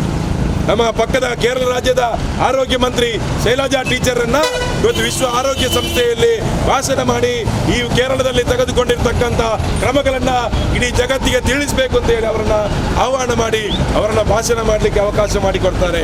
ಇನ್ನೊಂದು ಕಡೆಯಲ್ಲಿ ಜಗತ್ತಿನ ಅನೇಕ ರಾಷ್ಟ್ರಗಳ ಪತ್ರಿಕೆಗಳು, ಮಾಧ್ಯಮಗಳು ಇವತ್ತು ಕೇರಳ ರಾಜ್ಯ ಸರ್ಕಾರದ ತೀರ್ಮಾನಗಳನ್ನು, ಕ್ರಮಗಳನ್ನು ಕೊಂಡಾಡಿವೆ. ಅದನ್ನು ಅನುಸರಿಸಲಿಕ್ಕೆ ಮುಂದಾಗ್ತಾ ಇದೆ. ಭಾರತ ದೇಶದ ಸರ್ಕಾರ ಯಾವುದೇ ಒಂದು ಸೆಮಿನಾರನ್ನು ಮಾಡಲಿ, ಇಡೀ ದೇಶದಲ್ಲಿರ್ತಕ್ಕಂಥ ಎಲ್ಲ ಆರೋಗ್ಯ ಮಂತ್ರಿಗಳನ್ನು, ವೈದ್ಯಕೀಯ ಸಚಿವರುಗಳನ್ನು, ವೈದ್ಯಕೀಯ ಅಧಿಕಾರಿಗಳನ್ನು ಕರೆದು ಇವತ್ತು ಮೀಟಿಂಗ್ ಮಾಡಿ ಕೇರಳದಲ್ಲಿ ತೆಗೆದುಕೊಂಡಿರ್ತಕ್ಕಂಥ ಮಾದರಿಯಾದ ಕ್ರಮಗಳನ್ನು ಇಡೀ ಭಾರತ ದೇಶದಲ್ಲಿ ತೆಗೆದುಕೊಂಡಿದ್ರೆ ಜನ ಧೈರ್ಯದಿಂದ ಇರ್ತಾ ಇದ್ರು. ಏನು ಮಾಡಿದ್ರು ಕೇರಳ ಸರ್ಕಾರದವರು? ದೂರದ ವಿದೇಶದಲ್ಲಿರ್ತಕ್ಕಂಥವ್ರನ್ನ ಕರೆದ್ರು, ನೀವು ಬನ್ನಿ, ನಮ್ಮವರು ನಮ್ಮ ರಾಜ್ಯದಲ್ಲಿ ಇರಬೇಕು, ನೀವು ಬೇಕಾದಂಥ ವೈದ್ಯಕೀಯ ಚಿಕಿತ್ಸೆಗಳನ್ನ ನಾವು ಕೊಡ್ತೀವಿ ಅಂತ. ಭಾರತದಲ್ಲಿ, ನಮ್ಮ ಕರ್ನಾಟಕದಲ್ಲಿ, ಮಂಗಳೂರಿನಲ್ಲಿ ಏನಾಗ್ತಾ ಇದೆ? ಮಂಗಳೂರಿನಲ್ಲಿ ವಿದೇಶದಿಂದ, ದುಬೈಯಿಂದ, ಸೌದಿಯಿಂದ, ಕುವೈಟಿಂದ, ಬೇರೆ ಬೇರೆ ದೇಶಗಳಿಂದ ಬರ್ತಕ್ಕಂಥವರನ್ನು ವಾಜಪೇಯಿ ವಿಮಾನ ನಿಲ್ದಾಣದಲ್ಲಿ ಇಳಿದ ಕೂಡಲೇ ಅವರನ್ನು ಮಂಗಳೂರಿನ ಖಾಸಗಿ ಆಸ್ಪತ್ರೆಗೆ ಕೊಂಡೋಗಿ ಹಾಕ್ತಾರೆ. ಖಾಸಗಿ ಆಸ್ಪತ್ರೆಗೆ ಕೊಂಡೋಗಿ ಹಾಕಿ ದಿನಕ್ಕೆ ಇಷ್ಟು ಅಂತ ರೇಟ್ಗಳನ್ನು ಫಿಕ್ಸ್ ಮಾಡ್ತಾರೆ. ಅಲ್ಲಿ ಹೋದ ತಕ್ಷಣ ಅವರ ಗಂಟಲ ದ್ರವವನ್ನು ಪರೀಕ್ಷೆ ಮಾಡಲಿಕ್ಕೆ 4 ದಿನಗಳ ಕಾಲ ವ್ಯರ್ಥ ಮಾಡ್ತಾರೆ. ಅವರು ಒಂದು ನಾಯಿಗಳನ್ನು ಇಡುವ ರೀತಿಯಲ್ಲಿ ಖಾಸಗಿ ಆಸ್ಪತ್ರೆಯಲ್ಲಿ ಇಡ್ತಾರೆ. ಯಾವುದೋ ಒಬ್ಬ ತಿಂಡಿ ತಂದು ಬೆಲ್ ಮಾಡಿ ಹೊರಗಡೆ ಬಂದು ನೋಡಿದರೆ ಕೆಳಗಡೆ ತಿಂಡಿ ಚಹಾ ಇಟ್ಟು ಹೋಗ್ತಾರೆ. ನಾಯಿಗೆ ಇಟ್ಟಂಥ ರೀತಿಯ ಸ್ಥಿತಿಯಲ್ಲಿ ಟ್ರೀಟ್ ಮಾಡ್ತಾ ಇದ್ದಾರೆ. ಕೇರಳದಲ್ಲಿ ಕ್ವಾರಂಟೈನ್ನಲ್ಲಿ ಮನೆಯಲ್ಲಿ ಇದ್ದರೆ, ಕ್ವಾರಂಟೈನ್ನಲ್ಲಿ ಮನೆಯಲ್ಲಿ ಇದ್ದರೆ ಮನೆಗೆ ಹೋಗಿ ಆಹಾರವನ್ನು ಸರಬರಾಜು ಮಾಡುವಂಥ ವ್ಯವಸ್ಥೆಯನ್ನು ಕೇರಳ ಸರ್ಕಾರ ಮಾಡಿದೆ. ನಮ್ಮ ಕರ್ನಾಟಕದ ಮಂಗಳೂರಿನಲ್ಲಿ ಯಾಕೆ ಈ ಸ್ಥಿತಿ ಇದೆ? ದ್ರವ ಪರೀಕ್ಷೆಯನ್ನು ಮಾಡಿ ರಿಪೋರ್ಟ್ ಬರಲಿಕ್ಕೆ ಕೇವಲ 24 ಗಂಟೆಗಳು ಬೇಕಾಗಿರುವಂಥದ್ದು. ಆದರೆ ವಿದೇಶದಲ್ಲಿ ಬರ್ತಕ್ಕಂಥ ನಮ್ಮ ಬಂಧುಗಳನ್ನು, ನಮ್ಮ ಸ್ನೇಹಿತರನ್ನ, ನಮ್ಮ ಸಹೋದರರನ್ನ ಯಾವ ರೀತಿ ಸುಲಿಗೆ ಮಾಡ್ತಾ ಇದ್ದಾರೆ ಅಂತ ಹೇಳಿದ್ರೆ, ಕನಿಷ್ಠ 8 ದಿನಗಳ ಕಾಲ ಖಾಸಗಿ ಹೋಟೆಲ್ಗಳಲ್ಲಿ ಅವರನ್ನ ಬಂಧನದಲ್ಲಿ ಇಡ್ತಕ್ಕಂಥ ಒಂದು ಕೆಲಸ ಆಗ್ತಾ ಇದೆ. ಇದನ್ನು ಸಹಿಸಲಿಕ್ಕೆ ಸಾಧ್ಯ ಇಲ್ಲ. ಇನ್ನೊಂದು ಕಡೆಯಲ್ಲಿ ಆಸ್ಪತ್ರೆಗೆ ದಾಖಲಾದಂಥ ಯಾವುದೇ ಕಾರಣಕ್ಕೂ ಕೂಡ ದಾಖಲಾದಂಥ ರೋಗಿಗಳಿಗೆ ಇವತ್ತು ಲಕ್ಷಾಂತರ ರೂಪಾಯಿಗಳನ್ನ ಬಿಲ್ಗಳನ್ನು ಪಾವತಿ ಮಾಡಲಿಕ್ಕೆ ಒತ್ತಾಯ ಮಾಡ್ತಾ ಇರುವಂಥದ್ದು ಕೂಡ ನಾವು ನಮ್ಮ ಗಮನದಲ್ಲಿದೆ. ಡಿವೈಎಫ್ಐ ಇದನ್ನು ಖಂಡಿತವಾಗಿ ಒಪ್ಪಲಿಕ್ಕೆ ಸಾಧ್ಯ ಇಲ್ಲ. ಈ ಒಂದು ಕಡೆಯಲ್ಲಿ ಕೋಟ ಶ್ರೀನಿವಾಸ ಪೂಜಾರಿ ಅವರು ಹೇಳ್ತಾರೆ, ಆಧಾರ್ ಕಾರ್ಡ್ ಇದ್ರೆ ಉಚಿತ ಚಿಕಿತ್ಸೆ ಕೊಡ್ತೇನೆ ಅಂತ ಮಾತು ಹೇಳ್ತಾರೆ. ಆಸ್ಪತ್ರೆಯಲ್ಲಿ ಹೋದ್ರೆ ಆಧಾರ್ ಕಾರ್ಡಿಗೂ ಯಾವುದೇ ರೀತಿಯ ಮಾನ್ಯತೆ ಇಲ್ಲ. ಕೋಟ ಶ್ರೀನಿವಾಸ ಅವರು ಕೂಡ ಕಂಪ್ಲೀಟ್ ಆಗಿ ಕೋಟ ಅನ್ನುವಂಥದ್ದು ಕೂಡ ಸಾಬೀತಾಗ್ತಾ ಇರುವಂಥ ಸಂದರ್ಭದಲ್ಲಿ ಇವತ್ತು ಜನತೆ ಅರ್ಥ ಮಾಡಿಕೊಳ್ಳಲಿಕ್ಕೆ ಸಾಧ್ಯ ಆಗಬೇಕು. ಇವತ್ತು ಸೋಂಕು ಅಥವಾ ನಮಗೆ ಅನಾರೋಗ್ಯ ನಾವು ತಂದಿರ್ತಕ್ಕಂಥದ್ದಲ್ಲ, ನಮ್ಮ ತಪ್ಪಿನಿಂದ ಆಗಿರ್ತಕ್ಕಂಥದ್ದಲ್ಲ. ಇವತ್ತು ಸೋಂಕು ಬಂದಿದೆ, ಅದನ್ನು ತಡೆಗಟ್ಟಲಿಕ್ಕೆ ಇಡೀ ಜಗತ್ತಿನ ವೈದ್ಯಕೀಯ ಲೋಕಕ್ಕೆ ಒಂದು ಸವಾಲಾಗಿ ಕಳೆದ ಹತ್ತಿರ 1 ವರ್ಷಗಳಾಗ್ತಾ ಇದೆ. ಇನ್ನು ಕೂಡ ಔಷಧಿ ಸಿಗುತ್ತಾ ಇಲ್ಲ. ಈ ಸಂದರ್ಭದಲ್ಲಿ ಸರ್ಕಾರಗಳು ಜನರಿಗೆ ಧೈರ್ಯ ತುಂಬುವಂಥ ಕೆಲಸ ಮಾಡಬೇಕು. ಇವತ್ತು ಬೇರೆ ಬೇರೆ ವಿಭಾಗದಲ್ಲಿರ್ತಕ್ಕಂಥ ಕಾರ್ಮಿಕರಿಗೆ ಇವತ್ತು ಸರ್ಕಾರ ಪರಿಹಾರ ಧನವನ್ನು ಘೋಷಣೆ ಮಾಡಿದೆ. ಎಲ್ಲಿ ಕೊಟ್ಟರೆ ಸ್ವಾಮಿ? 3 ಲಕ್ಷ ಆಟೋ ಚಾಲಕರು 5,000 ರೂಪಾಯಿ ಪರಿಹಾರಕ್ಕೆ ಅರ್ಜಿ ಹಾಕಿದೆ. ಕೇವಲ 30,000 ಜನರಿಗೆ ನೀವು ಕೊಡ್ತೀರಿ. 7 ಲಕ್ಷ ಜನ ಕಟ್ಟಡ ಕಾರ್ಮಿಕರು ಅರ್ಜಿ ಹಾಕಿದರೆ 45,000 ಜನರಿಗೆ ಮಾತ್ರ ನೀವು ಕೊಡ್ತೀರಿ. ಅಂದರೆ ಕೇವಲ 5-8% ಜನರಿಗೆ ಮಾತ್ರ ನೀವು ಪರಿಹಾರ ಕೊಡ್ತೀರಿ. ಇನ್ನುಳಿದಂಥ ಜನರಿಗೆ ನೀವು ಮೋಸ ಮಾಡ್ತಾ ಇದ್ದೀರಿ ಅನ್ನುವಂಥದ್ದನ್ನು ನಾವು ಘಂಟಾಘೋಷವಾಗಿ ವಿರೋಧ ಮಾಡಬೇಕಾಗಿದೆ. ಪಕ್ಕದ ಕೇರಳ ರಾಜ್ಯ 4 ಬಾರಿ ದಿನಸಿ ಕಿಟ್ಗಳನ್ನು ಮನೆ ಮನೆಗೆ ತಲುಪಿಸಿದೆ. ಕೊರೋನಾದ ಹೆಸರಿನಲ್ಲಿ ಕೊಟ್ಟಿದೆ, ಮಹಿಳೆಯರ ಹೆಸರಿನಲ್ಲಿ ಕೊಟ್ಟಿದೆ, ವಿದ್ಯಾರ್ಥಿಗಳ ಹೆಸರಿನಲ್ಲಿ ಕೊಟ್ಟಿದೆ. ಅದೇ ರೀತಿಯಲ್ಲಿ ಸರ್ಕಾರದ ಈ ಒಂದು ಹಬ್ಬದ ಸಂದರ್ಭದಲ್ಲೂ ಕೂಡ ದಿನಸಿ ಕಿಟ್ಗಳನ್ನು ವಿತರಣೆ ಮಾಡುವ ಮೂಲಕ ಇಡೀ ದೇಶಕ್ಕೆ ಮಾದರಿಯಾದಂಥ ರೀತಿಯಲ್ಲಿ ಜನರಿಗೆ ಧೈರ್ಯವನ್ನು ಕೊಡುವಂಥ ಕೆಲಸ ಮಾಡಿದೆ. ಆದರೆ ಭಾರತ ದೇಶದಲ್ಲಿ ಇರ್ತಕ್ಕಂಥ ಕರ್ನಾಟಕದಲ್ಲಿರ್ಬೋದು, ಯಾವುದೇ ರಾಜ್ಯಗಳು ಕೂಡ ಈ ರೀತಿಯ ಒಂದು ಸ್ಪಂದನೆಯನ್ನು ಮಾಡ್ತಾ ಇಲ್ಲ. ಇದನ್ನು ನಾವು ವಿರೋಧ ಮಾಡಬೇಕಾಗಿದೆ. ಕರ್ನಾಟಕ ರಾಜ್ಯದಲ್ಲಿರ್ತಕ್ಕಂಥ ಪ್ರತಿಯೊಬ್ಬರಿಗೂ ಕೂಡ ಆರೋಗ್ಯವನ್ನು ಖಾತರಿಪಡಿಸುವಂಥ ಕೆಲಸ ನಮ್ಮ ಸರ್ಕಾರ ಮಾಡಬೇಕಾಗಿದೆ. ಇವತ್ತು ಜಿಲ್ಲೆಗೊಂದು ಸರ್ಕಾರಿ ಮೆಡಿಕಲ್ ಕಾಲೇಜ್ ಬೇಕು ಅಂತ ನಮ್ಮ ಆಗ್ರಹ. ಬಹಳ ಕಾಲದಿಂದ ನಾವು ಹೇಳ್ತಾ ಬರ್ತೇವೆ. ಕೊರೋನಾ ಕಾಲದಲ್ಲಿ ಮಾತ್ರ ಅಲ್ಲ, ಈ ನಮ್ಮ ಬೇಡಿಕೆ ಇರ್ತಕ್ಕಂಥದ್ದು ಕೊರೋನಾ ಅಲ್ಲದ ಸಂದರ್ಭದಲ್ಲೂ ಕೂಡ ಖಾಸಗಿ ಆಸ್ಪತ್ರೆಗಳನ್ನು ನಿಯಂತ್ರಣ ಮಾಡಿ ಸರ್ಕಾರಿ ಆಸ್ಪತ್ರೆಗಳನ್ನು ಬಲಪಡಿಸಬೇಕು ಅಂತ ಬಹಳ ದಿನಗಳ ಹೋರಾಟ ನಮ್ಮದು ಬಂಧುಗಳೇ. ಈ ಜಿಲ್ಲೆಯಲ್ಲಿ 7 ಖಾಸಗಿ ಮೆಡಿಕಲ್ ಕಾಲೇಜುಗಳಿವೆ. 7 ಖಾಸಗಿ ಮೆಡಿಕಲ್ ಕಾಲೇಜುಗಳಿವೆ. ಆದರೆ ಒಂದೇ ಒಂದು ಸರ್ಕಾರಿ ಮೆಡಿಕಲ್ ಕಾಲೇಜನ್ನು ಮಾಡಲಿಕ್ಕೆ ಸಾಧ್ಯ ಆಗಲಿಲ್ಲ. ಯಾಕೆ ಅನ್ನುವಂಥ ಪ್ರಶ್ನೆಗೆ ಉತ್ತರವನ್ನು ಕೊಡಬೇಕಾದವರು ಮಾನ್ಯ UT ಖಾದರ್ ಅವರು ಆರೋಗ್ಯ ಮಂತ್ರಿ ಆಗಿದ್ದಾಗ ನಮಗೆ ಬಹಳ ನಿರೀಕ್ಷೆ ಇತ್ತು, ಇಲ್ಲಿ ಮೆಡಿಕಲ್ ಕಾಲೇಜ್ ಬರ್ತದೆ ಅಂತ. ಈಗ ಮತ್ತೆ BJP ಸರ್ಕಾರ ಬಂದಿದೆ, ಇಲ್ಲಿ ಮೆಡಿಕಲ್ ಕಾಲೇಜ್ ಬರಬಹುದು ಅನ್ನುವಂಥ ನಿರೀಕ್ಷೆ ಹುಸಿ ಆಗ್ತಾ ಇದೆ. ಯಾಕಂತ ಹೇಳಿದ್ರೆ ಖಾಸಗಿ ಆಸ್ಪತ್ರೆಗಳಿಗೆ ಇವತ್ತು ರತ್ನಗಂಬಲಿಯನ್ನು ಹಾಸಿ ನೀವು ಎಷ್ಟು ಬೇಕಾದರೂ ರೂಢಿ ಮಾಡಬಹುದು ಅಂತ ಹೇಳಿ ದರವನ್ನು ನಿಗದಿ ಮಾಡುವಂಥ BJP ಸರ್ಕಾರದಿಂದ ನಾವು ಯಾವುದೋ ನಿರೀಕ್ಷೆ ಮಾಡಲಿಕ್ಕೆ ಸಾಧ್ಯ ಆಗುವುದಿಲ್ಲ.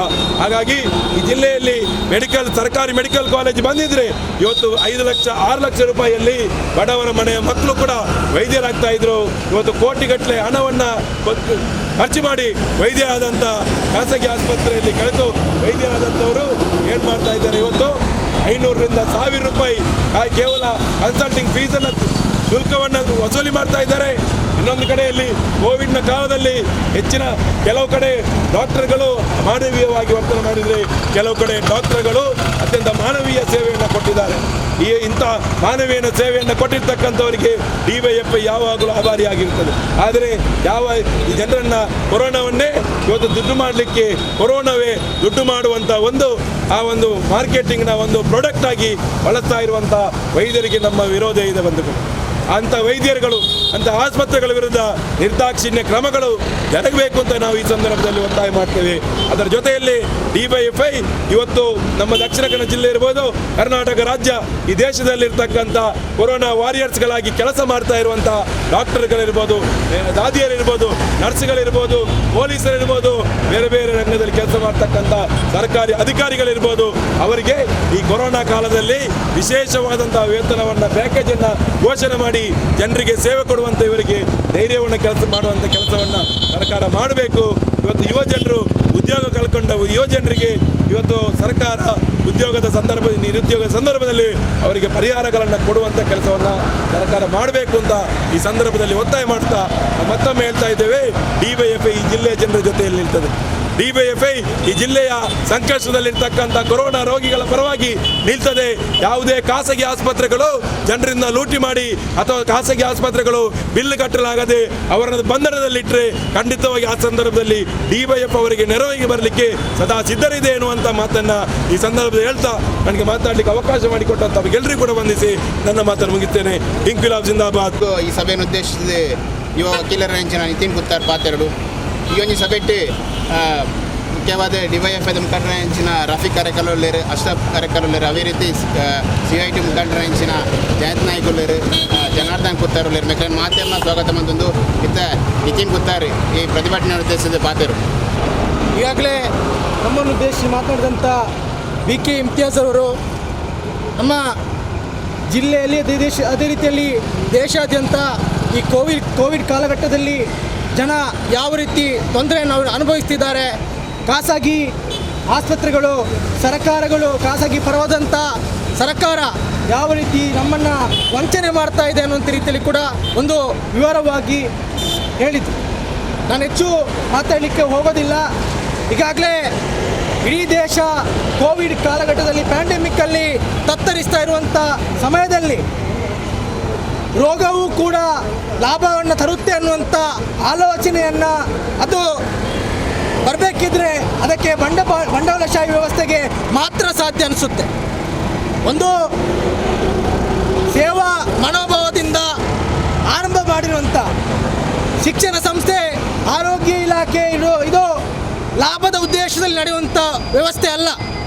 ಅದೊಂದು ಸರ್ಕಾರದ ಭಾಗ, ಸರ್ಕಾರಕ್ಕೆ ಪೂರಕವಾದಂಥ ಸೇವೆಯನ್ನು ಕೊಡುವಂಥ ನಿಟ್ಟಿನಲ್ಲಿ ಒಂದು ದೇಶ ಸೇವೆಯ ಭಾಗವಾಗಿ ಒಂದು ಆಸ್ಪತ್ರೆಗಳು ನಡೆಸುವಂಥದ್ದು. ಆದರೆ ಇವತ್ತು ಆಸ್ಪತ್ರೆಗಳನ್ನೇ ಇವತ್ತು ಲಾಭದ ಕೇಂದ್ರಗಳನ್ನಾಗಿ ಮಾಡಿ ರಾಜಕಾರಣ ಅದರಿಂದ ಫಲವಾಗುತ್ತಿರುವಂಥ ದೊಡ್ಡ ರೀತಿಯ ಮಾಫಿಯಾ ನಮ್ಮ ಜಿಲ್ಲೆಯಲ್ಲಿ ನಡೀತಾ ಇದೆ. ಇಡೀ ರಾಜ್ಯಾದ್ಯಂತ ಆಸ್ಪತ್ರೆಗಳ ಹಬ್ಬರುವಂಥದ್ದು ನಮ್ಮ ದಕ್ಷಿಣ ಕನ್ನಡ ಜಿಲ್ಲೆಯಲ್ಲಿ. ಇಡೀ ಸಾಕ್ಷರತೆಯ ಪ್ರಮಾಣ ಹೆಚ್ಚು ಇದ್ದರೂ ಕೂಡ ಇವತ್ತು ಇಂದಿನ ಕೊರೋನಾ ಕಾಲಘಟ್ಟದಲ್ಲಿ ಪ್ರತಿದಿನ ಎವರೇಜ್ 8ರಷ್ಟು ಜನ ಇವತ್ತು ಕೊರೋನಾಕ್ಕೆ ಬಲಿಯಾಗ್ತಾ ಇದ್ದಾರೆ. ಮುಖ್ಯವಾಗಿ ಕಾರಣ ಏನಂದರೆ ಇಲ್ಲಿ ಸರ್ಕಾರಿ ಆಸ್ಪತ್ರೆಗಳಲ್ಲಿ ಪ್ರಾಥಮಿಕ ಆರೋಗ್ಯ ಕೇಂದ್ರ ಆಗಿರ್ಬೋದು, ಸಮುದಾಯ ಆರೋಗ್ಯ ಕೇಂದ್ರ ಆಗಿರ್ಬೋದು, ಅದು ಸರಿಯಾದಂಥ ಬಲವರ್ಧನೆ ಇಲ್ಲದೆ ಜನಗಳಿಗೆ ಆರೋಗ್ಯದ ಬಗ್ಗೆ ಕಾಳಜಿಯನ್ನು ಕೊಡದೆ ಈ ರೀತಿಯಲ್ಲಿ ಸಾವುಗಳಾಗ್ತಾ ಇರುವಂಥದ್ದು. BK ಇಮ್ತಿಯಾಜ್ ಅವರು ಹೇಳಿದರು, ಕೊರೋನಾಕ್ಕೆ ಸಾವು ತರುವಂಥ ಯಾವುದೇ ರೀತಿಯ ಕೆಪಾಸಿಟಿ ಇಲ್ಲ ಅಂತೇಳಿ. ನಿಜವಾಗಲೂ ಹೌದು. ಕೊರೋನಾ ಅನ್ನುವಂಥದ್ದೊಂದು ಸಣ್ಣ ರೀತಿಯ ಕಾಯಿಲೆ, ಅದು ವ್ಯಾಪಕವಾಗಿ ಹರಡುವಂಥ ಕಾಯಿಲೆ ಬಿಟ್ಟರೆ ಅದಕ್ಕೆ ಕೊಲ್ಲುವಂಥ ಶಕ್ತಿ ಇಲ್ಲ. ಆದರೆ ಜನಗಳಿಗೆ ಬೇರೆ ರೀತಿಯ ಆರೋಗ್ಯ ಸಮಸ್ಯೆ ಇದ್ದರೆ ಅದು ನಮ್ಮ ಜೀವಕ್ಕೆ ಆಪತ್ತನ್ನು ತರುವಂಥ ರೀತಿಯಲ್ಲಿ ಕಾರಣ ಆಗುತ್ತೆ. ಅದಕ್ಕೆ ಉದಾಹರಣೆಯಾಗಿ ನಮ್ಮ ಹತ್ತಿರದ ಕೇರಳದಲ್ಲಿ ನಾವು ನೋಡಬೇಕು. ನಮ್ಮ ದಕ್ಷಿಣ ಕನ್ನಡ ಜಿಲ್ಲೆ, ಇಡೀ ಜಿಲ್ಲೆಯಲ್ಲಿ ಸತ್ತಂಥ ಕೊರೋನಾ ರೋಗಿಗಳಿಗೆ ಮತ್ತು ಹತ್ತಿರದ ಕೇರಳ ರಾಜ್ಯದ ರೋಗಿಗಳನ್ನು ಒಂದು ಕಂಪೇರ್ ಮಾಡಿದರೆ ಇಲ್ಲಿ ಸತ್ತಂಥ ರೋಗಿಗಳ ಸಂಖ್ಯೆ ಜಾಸ್ತಿ ಇದೆ.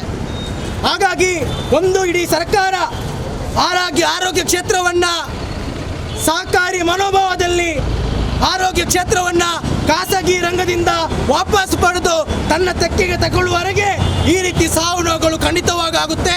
ಅದು ಕೊರೋನಾ ಮಾತ್ರ ಅಲ್ಲ, ಬೇರೆ ಬೇರೆ ರೀತಿಯ ಕಾಯಿಲೆಗಳು ಬಂದರೂ ಕೂಡ ಸಾವಿನ ಅಟ್ಟಹಾಸ ಮೀರುವಂಥದ್ದು ಖಂಡಿತ.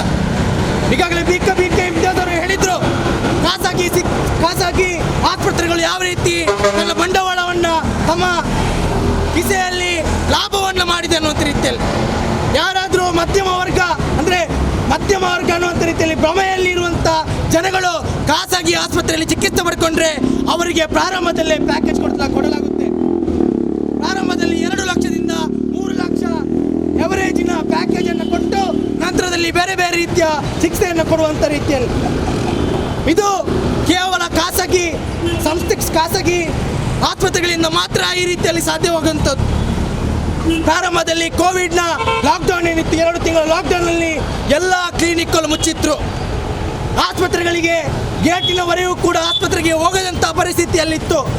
ಸಣ್ಣ ಹೊಟ್ಟೆ ನೋವು ಬಂದರೂ ಕೂಡ ಆಸ್ಪತ್ರೆಗೆ ಹೋಗದಂಥ ಪರಿಸ್ಥಿತಿ, ಕ್ಲಿನಿಕ್ಗೆ ಹೋಗದಂಥ ಪರಿಸ್ಥಿತಿ ಬಂದರು. ಆದರೆ ಈಗ ಎಲ್ಲವೂ ಕ್ಲಿನಿಕ್ಗಳು ಆಸ್ಪತ್ರೆಗಳಿಗಿಂತ ಟೈಅಪ್ ಆಗಿ ತಮ್ಮ ಲಾಭವನ್ನು ತುಂಬಿಸ್ತಾ ಇದೆ.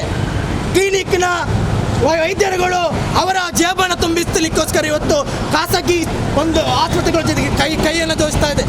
ಆ ನಿಟ್ಟಿನಲ್ಲಿ ಇವತ್ತು ಈ ಆರೋಗ್ಯ ಕ್ಷೇತ್ರವನ್ನು ಸರ್ಕಾರಿ ಆರೋಗ್ಯ ಕ್ಷೇತ್ರವನ್ನು ಮಾಡಿದರೆ ಮಾತ್ರನೇ ಇವತ್ತು ಈ ರೀತಿಯ ಸಾವು ನೋವುಗಳು ಜನಗಳಿಗೆ ಒಂದು ಸರಿಯಾದಂಥ ಶಿಕ್ಷಣ, ಒಂದು ಆರೋಗ್ಯ ಕೊಡಲಿಕ್ಕೆ ಸಾಧ್ಯ ಆಗುವಂಥದ್ದು.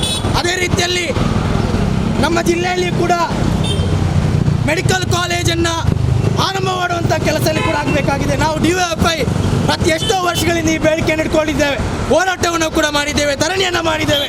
ಆದರೆ ಸರ್ಕಾರ ಈ ಬಗ್ಗೆ ಯಾವ ರೀತಿ ಕೂಡ ಒಂದು ಮಾತುಕತೆಯನ್ನು ಮಾಡ್ತಾ ಇಲ್ಲ.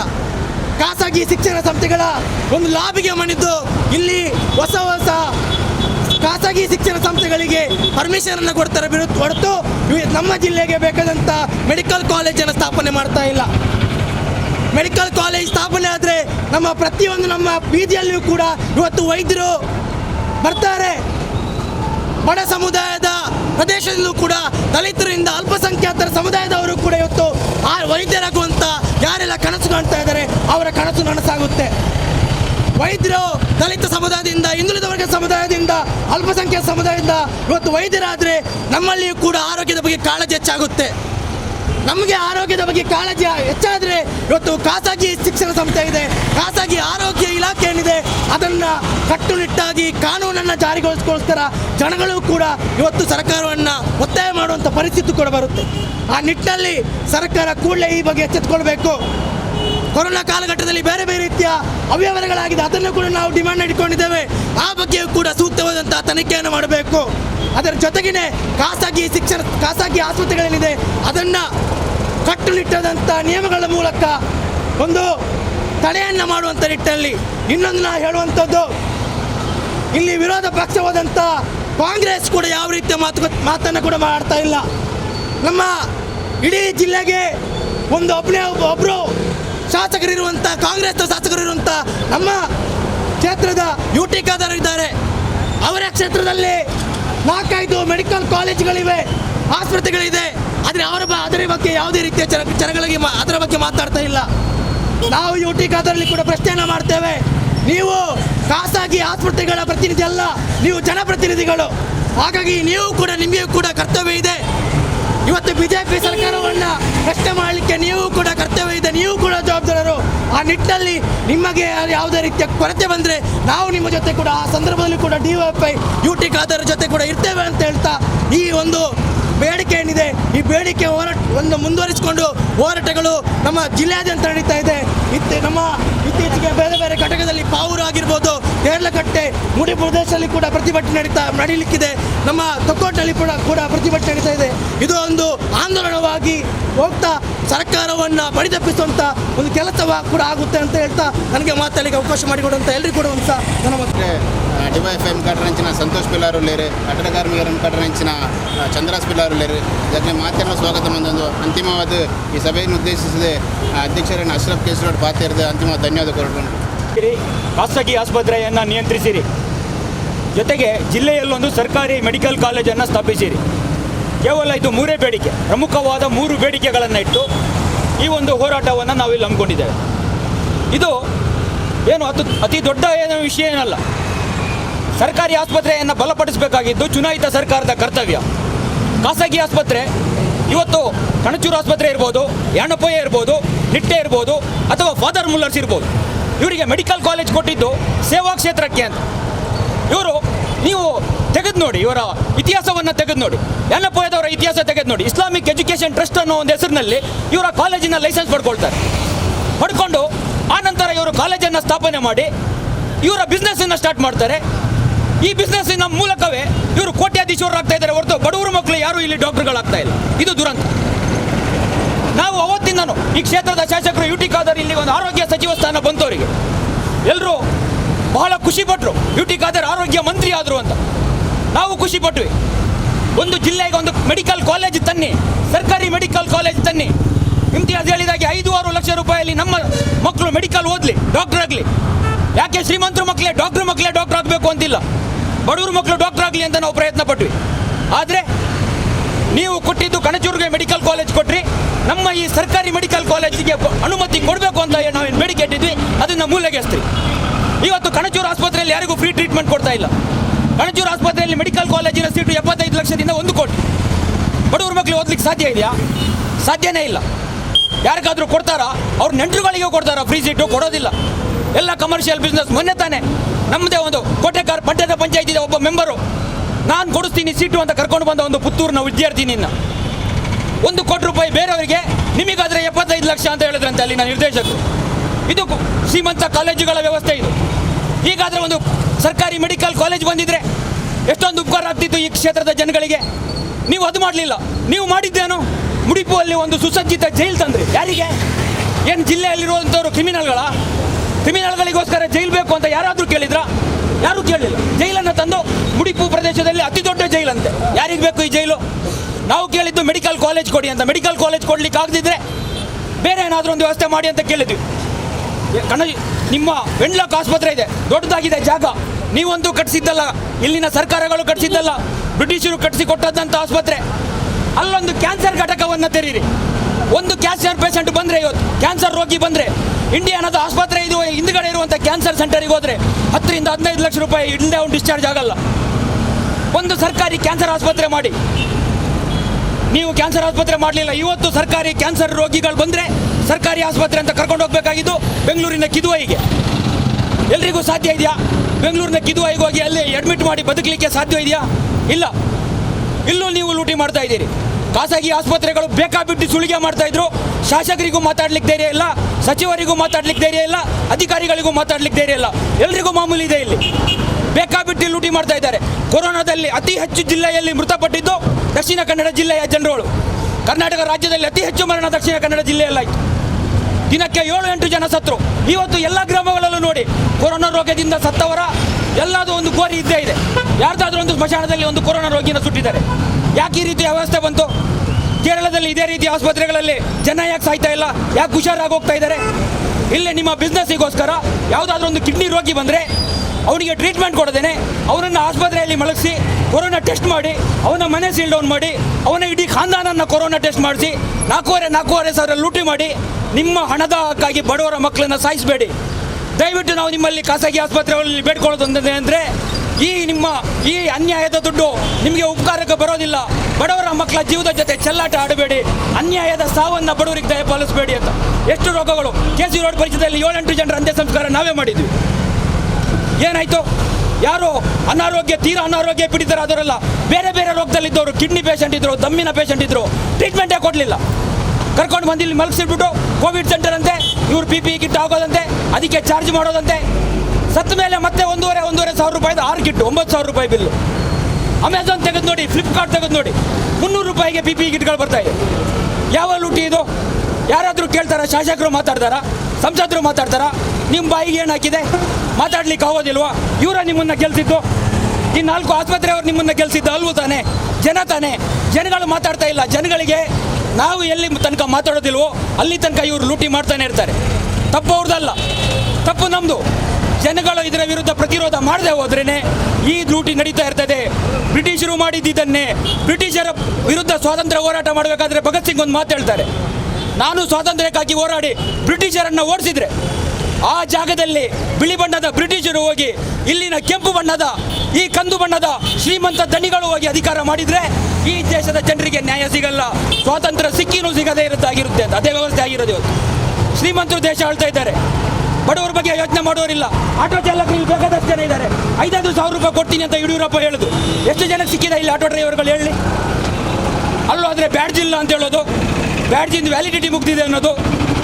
ಆಟೋ ಚಾಲಕರ ಒಂದು 3 ತಿಂಗಳ ದುಡಿಮೆಯನ್ನು ಹಾಳು ಮಾಡಿದ್ರಿ ನೀವು. ಇಷ್ಟು ಆಟೋ ಚಾಲಕರು ಮನೆಗಳಿಗಾಗಿ ಎಷ್ಟು ಕಷ್ಟಪಟ್ಟರು ಅವರು, ಅವ್ರಿಗೆ ಯಾವ ಸವಲತ್ತು ಇಲ್ಲ. 5,000 ರೂಪಾಯಿ ಕೊಡ್ತೀನಿ ಅಂತ ಹೇಳ್ಬಿಟ್ಟು ಯಾರೋ ಕೆಲವರು ಜನಕ್ಕೆ ಕೊಟ್ಟರೆ ಬಾಕಿದ್ದವ್ರಿಗೆ ಕೊಡಲಿಲ್ಲ, ಯಾರೂ ಕೇಳುವವರಿಲ್ಲ. ಆಟೋದವರು ಬೀದಿಗಿಳಿ ಅದಕ್ಕೆ ಅವರು ಸಂಘಟಿತರಾಗಿಲ್ಲ. ಈ ರೀತಿ ನಿಮ್ಮ ದೌರ್ಜನ್ಯಗಳ ವಿರುದ್ಧ ಡಿವೈಎಫ್ಐ ಹೋರಾಟ ಮಾಡೇ ಮಾಡುತ್ತೆ. ಕೋವಿಡ್ ರೋಗಿಗಳಿಗೆ ಉಚಿತ ಗುಣಮಟ್ಟದ ಚಿಕಿತ್ಸೆ ಸಿಗಬೇಕು ಅಂತ ನಾವು ಗ್ರಾಮಗಳಲ್ಲಿ ಪ್ರತಿಭಟನೆ ಮಾಡಿದ್ವಿ, ಇಲ್ಲೂ ಮಾಡ್ತಾ ಇದ್ದೀವಿ. ನಾಳೆ ಅಲ್ಲ ನಾಡಿದ್ದು ಮುಡಿಪುವಲ್ಲಿ ಪ್ರತಿಭಟನೆ ನಡೆಯುತ್ತೆ. ಪೊಲೀಸ್ ಇಲಾಖೆ ಇಂತಹ ಪ್ರತಿಭಟನೆಯಲ್ಲಿ ಅನುಮತಿ ಕೊಡ್ತಾ ಇಲ್ಲ. ಇವತ್ತು ಈ ಪ್ರತಿಭಟನೆ ಅನುಮತಿಯಿಂದ ನಡೆದಿರೋದು ಅಂತಲ್ಲ, ಇವತ್ತು ಅನುಮತಿ ಕೊಡಲಿಲ್ಲ. ಸರ್ಕಾರ ಪ್ರತಿಭಟನಾಕಾರರ ಬಾಯಿ ಮುಚ್ಚಿಸ್ತಾ ಇದೆ. ಪ್ರತಿಭಟನೆ ಮಾಡಲಿಕ್ಕೆ ಅವಕಾಶಗಳನ್ನ ನಿರಾಕರಿಸಲಾಗ್ತಿದೆ. ಸರ್ಕಾರದ ಮಾಧ್ಯಮಗಳು ಏನು ತುತ್ತೂರಿ ಉತ್ತಾ ಇದೆ ಅದನ್ನು ಜನ ಕೇಳಿ ಸುಮ್ಮನೆ ಕೂರಬೇಕು ಅಂತಿದೆ. ಪೇಡ್ ಮೀಡಿಯಾಗಳು, ಸುವರ್ಣ ನ್ಯೂಸು, TV9 ಅಂತ ಮೀಡಿಯಾಗಳು ಇವತ್ತು ಸರ್ಕಾರದ ಕೈಗೊಂಬೆಗಳಾಗಿ ನ್ಯೂಸ್ಗಳನ್ನ ಕೊಡ್ತಾ ಇದೆ. ಜನ ಅದನ್ನೇ ನಂಬ್ತಾ ಇದ್ದಾರೆ. ಸುಮ್ಮನೆ ಹೇಳ್ತಾ ಇದ್ದಾರೆ ಮೋದಿಯಿಂದ ಕೊರೋನಾ ಓಡೋಯ್ತು, ರಣಕಳಿ ಮೋದಿ, ರುಂಡ ಚೆಂಡಾಡಿದ ಮೋದಿ ಅಂತಾರೆ. TV ಅವರು ಹೇಳಿದ ಜನ ನೋಡಿ ನಿಜ ಅಂತ ನಂಬ್ತಾರೆ. ಕೊರೋನಾದಿಂದ ದಿನ ಹೆಚ್ಚುತ್ತಾ ಸಾಯ್ತಾ ಇದ್ದಾರೆ. ಉಡುಪಿಯಲ್ಲಿ ನೆನ್ನೆ ನೋಡಿರ್ಬೋದು, BJP ಯುವ ಮೋರ್ಚಾದ ಒಬ್ಬ ನಾಯಕನ ಪತ್ನಿ, ಆಕೆ ಏನು ತಲೆನೋವು ಅಂತ ಬಂದವಳನ್ನ ನೀವು ಒಂದು ಇಂಜೆಕ್ಷನ್ ಕೊಟ್ಟರೆ ಆಕೆ ತೀರೋದ್ಲು. ಆನಂತರ ಆಕೆಯನ್ನು ಕೋವಿಡ್ ಪಾಸಿಟಿವ್ ಮಾಡಿದ್ರು. ನಿನ್ನೆ ಆನಂತರ BJP ಅವರು ಪ್ರತಿಭಟನೆಗೆ ಬಂದರು. ಕೊರೋನಾ ಹೆಸರಿನಲ್ಲಿ ನೀವು ಲೂಟಿ ಮಾಡ್ತಾ ಇದ್ದೀರಿ, ಅಮಾಯಕರನ್ನ ಕೊಲೆ ಮಾಡ್ತಾ ಇದ್ದೀರಿ ಅಂತ. ಅದ್ರ ಮುಂಚೆ ಈ BJP ಅವರು ಪ್ರತಿಭಟನೆ ಮಾಡಲಿಕ್ಕೆ ಹೇಳಿದರೆ ಸರ್ಕಾರದ ವಿರುದ್ಧ ಮಾತಾಡಬೇಡಿ, ನೀವು ದೇಶದ್ರೋಹಿ, ಸರ್ಕಾರ ಚೆನ್ನಾಗಿದೆ ಅಂತ ಇದ್ರು. ಯಾವತ್ತು ನಿಮ್ಮ ಕಾಲ ಬುಡಕ್ಕೆ ಬಂತು ಆವತ್ತು ನಿಮಗೆ ಸರ್ಕಾರ ಸರಿ ಇಲ್ಲ, ಉಡುಪಿ ಜಿಲ್ಲಾಡಳಿತ ಸರಿ ಇಲ್ಲ ಅಂತ ನಿಮಗೆ ನೆನ್ನೆ ಗೊತ್ತಾಯಿತು. ಇನ್ನೊಂದು ಘಟನೆ ನಡೀತು ನಿನ್ನೆ. ರೋಗಿನ ಅದಲು ಬದಲು ಮಾಡಿಕೊಟ್ರಿ. ಅವರ ಮಗ ಅಂತಿಮ ಹಂತದಲ್ಲಿ ಮುಖ ನೋಡದೇ ಇದ್ರೆ ಇನ್ನೊಂದು ದೇಹಕ್ಕೆ ಅಂತ್ಯ ಸಂಸ್ಕಾರ ಮಾಡ್ತಾ ಇದ್ರು. ಇದು ನಿಮ್ಮ ವ್ಯವಸ್ಥೆ. ಮೊನ್ನೆ ತಾನೇ ನಮ್ಮ ಜಯಂತ್ ನಾಯ್ಕ ಇಲ್ಲ ಇದ್ದಾರೆ, ನಿಟ್ಟೆಯಲ್ಲಿ ಕೆಲಸ ಮಾಡುವಂಥ ಒಂದು ಮಹಿಳೆ ನಳಿನಿ, ಅಲ್ಲಿ ನಿಟ್ಟೆಯಲ್ಲಿ ಸೇವೆ ಮಾಡ್ತಾ ಆಕೆಗೆ ಕೊರೋನಾ ಬಂತು. ಆಕೆ ಎಲ್ಲೂ ತಿರುಗಾಡ್ದವರೆಲ್ಲ ರೋಗಿಗಳ ಶುಶ್ರೂಷೆ ಮಾಡಿದವಳು, ಅವಳಿಗೆ ಕೊರೋನಾ ಬಂತು. ಚಿಕಿತ್ಸೆ ಕೊಟ್ಟರು, ಬಿಡುಗಡೆ ಮಾಡಿ ಅಂದರೆ ಫೀಸ್ ಕಟ್ಟಿ ಡಿಸ್ಕಷನ್ ಮಾಡಿ ಎಲ್ಲ ಚರ್ಚೆ ಮಾಡಿದರೆ 20,000 ಕೊಟ್ಟರೆ ಡಿಸ್ಚಾರ್ಜ್ ಮಾಡ್ತೇವೆ, ಇಲ್ಲ ಅಂದರೆ ನಾಳೆ ಮತ್ತೆ ಒಂದು ದಿನ ಜಾಸ್ತಿ ಕೂತ್ರೆ 25,000, ಅದರ ದಿನ ಒಂದು ದಿನ ಜಾಸ್ತಿ ಕೂತ್ರೆ 30,000. ಆಕೆಯ ಕೈಯಲ್ಲಿ ದುಡ್ಡಿಲ್ಲ. ನಾವು ಡಿವೈಎಫ್ಐ, CPIMನವರು, CITUನವರು ಮಾತಾಡಿದ್ವಿ, ಕೊನೆಗೆ ಡಿಸ್ಚಾರ್ಜ್ ಮಾಡಿದ್ರು. ಯಾರು? ಅವರ ಸ್ಟಾಫೇ, ಇದೇ ನಿಟ್ಟೆ ಆಸ್ಪತ್ರೆಯ ಸ್ಟಾಫು. ಇವರಲ್ಲೇ ಇವರು ದುಡ್ಡು ವಸೂಲಿ ಮಾಡಿದವರು. ಇನ್ನು ಅಮಾಯಕ ಜನರು ಕೈಯಲ್ಲಿ ಎಷ್ಟು ದುಡ್ಡು ವಸೂಲಿ ಮಾಡ್ಬೋದು? ಇದರ ವಿರುದ್ಧ ನಾವು ಧ್ವನಿ ಎತ್ತದೆ ಹೋದರೆ ನಾವು ಮಾಡುವಂಥ ಘನಘೋರ ದುರಂತ ಇದು. ಆಲ್ಬರ್ಟ್ ಐನ್ಸ್ಟೀನ್ ಒಂದು ಕಡೆ ಹೇಳ್ತಾರೆ, ತತ್ವಜ್ಞಾನಿ ಆಲ್ಬರ್ಟ್ ಐನ್ಸ್ಟೀನ್ ಹೇಳ್ತಾರೆ, ಏನು ಹೇಳ್ತಾರೆ? ಈ ದೇಶ ಹಾಳಾಗ್ತಾ ಇರೋದು ಇಲ್ಲಿ ಶೋಷಣೆ ಮಾಡುತ್ತಿರುವವರಿಂದಲ್ಲ, ಇಲ್ಲಿ ದಬ್ಬಾಳಿಕೆ ಮಾಡುತ್ತಿರುವವರಿಂದಲ್ಲ. ಅದನ್ನು ನೋಡಿನೂ ಅದನ್ನು ಕಂಡು ಸುಮ್ಮನೆ ಕೂತಂಥವರ ಜನರಿಂದ ಈ ದೇಶ ಹಾಳಾಗ್ತಾ ಇದೆ, ಈ ಸಮಾಜ ಹಾಳಾಗ್ತಾ ಇದೆ. ಅದಕ್ಕೆ ಕಾರಣರು ನಾವೇ ಹೊರತು ಈ ದಬ್ಬಾಳಿಕೆ ಮಾಡುವವರಲ್ಲ. ಈ ದಬ್ಬಾಳಿಕೆ ವಿರುದ್ಧ ನಾವು ಪ್ರತಿಭಟಿಸಲೇಬೇಕು. ಡಿವೈಎಫ್ಐ ಇತರ ರಾಜಕೀಯ ಪಕ್ಷಗಳು ಮಾಡದೇ ಇರಲಿ, ಇತರ ಸಂಘಟನೆಗಳು ಮಾಡದೇ ಇರಲಿ. ನಾವು ನೋಡಿದ್ದೇವೆ, ಸಂಘಟನೆಗಳ ಕೆಲಸಗಳನ್ನ ನೋಡಿದ್ದೇವೆ. ಕೊರೋನಾ ರೋಗಿಗಳ ಅಂತ್ಯ ಸಂಸ್ಕಾರ ಮಾಡೋ ದೊಡ್ಡ ವಿಷಯ ಅಲ್ಲ, ಅದಕ್ಕೋಸ್ಕರ ದೊಡ್ಡ ಕ್ರೆಡಿಟ್ ತಗೊಳ್ಬೇಕು ಅಂತ ಇಲ್ಲ. ಕೊರೋನಾ ರೋಗದಿಂದ ಸಾಯ್ತಾ ಇರೋರ ಪರವಾಗಿ ಮಾತಾಡಬೇಕು, ಬದುಕಿದವರ ಪರವಾಗಿ ಮಾತಾಡಬೇಕು. ಅದು ಬಿಟ್ಟು ಸತ್ತವರ ಪರವಾಗಿ ಅಂತ್ಯ ಸಂಸ್ಕಾರ ಮಾಡಿ ಪೋಸ್ಟ್ ಕೊಡುವಂಥ ಅವಶ್ಯಕತೆ ಇಲ್ಲ. ಬಿಲ್ಲು 10 ಲಕ್ಷ ಕೊಟ್ಟು ಬಂದು ಆ ಕಣ್ಣೀರಲ್ಲಿ ಅವರು ಕೈ ತೊಳಿತಾ ಇರ್ತಾರೆ. ಅತಿ ಸುಲಭ. ಮೃತದೇಹವನ್ನು ಪ್ಯಾಕ್ ಮಾಡಿ ಕೊಟ್ಟಂಥವ್ರು ನಾರ್ಮಲ್ ಸತ್ತಾಗ ಸ್ನಾನನಾದರೂ ಮಾಡಿಸ್ಬೇಕಾಗುತ್ತೆ, ಏನೂ ಇಲ್ಲ. ತಂದು ಗುಂಡಿಗಿಟ್ಟು JCBಲಿ ಮಣ್ಣು ಹಾಕುವ ಪ್ರಕ್ರಿಯೆ. ಇದನ್ನು ದೊಡ್ಡ ಸಾಮಾಜಿಕವಾಗಿ ಮಾಧ್ಯಮಗಳು ಬಿಂಬಿಸೋದು, ಸೋಷಿಯಲ್ ಮೀಡಿಯಾದಲ್ಲೂ ಬಿಂಬಿಸೋದು. ಆದರೆ ಬದುಕುವ ಪ್ರಶ್ನೆಗಳ ಬಗ್ಗೆ ಸಹಿತಾ ಇದ್ದಾರೆ ಜನ, ಅದ್ರ ಬಗ್ಗೆ ಮಾತಾಡುವಂಥವ್ರಿಲ್ಲ. ಡಿವೈಎಫ್ಐ ಇಂಥ ಚಳವಳಿಗಳಿಗೆ ನೇತೃತ್ವ ಕೊಡುತ್ತೆ, ಮಾತಾಡುತ್ತೆ. ಇಂದಿನ ಈ ಸಭೆಗೆ ಬಂದಂಥ ನನ್ನ ಎಲ್ಲ ಡಿವೈಎಫ್ಐ ಸಂಗಾತಿಗಳನ್ನ, ಅದೇ ರೀತಿ ಮೊಂಟೆಪದವು ಘಟಕದಿಂದ ರಜಾಕ್ ಮೊಂಟೆಪದವು ಬಂದರು.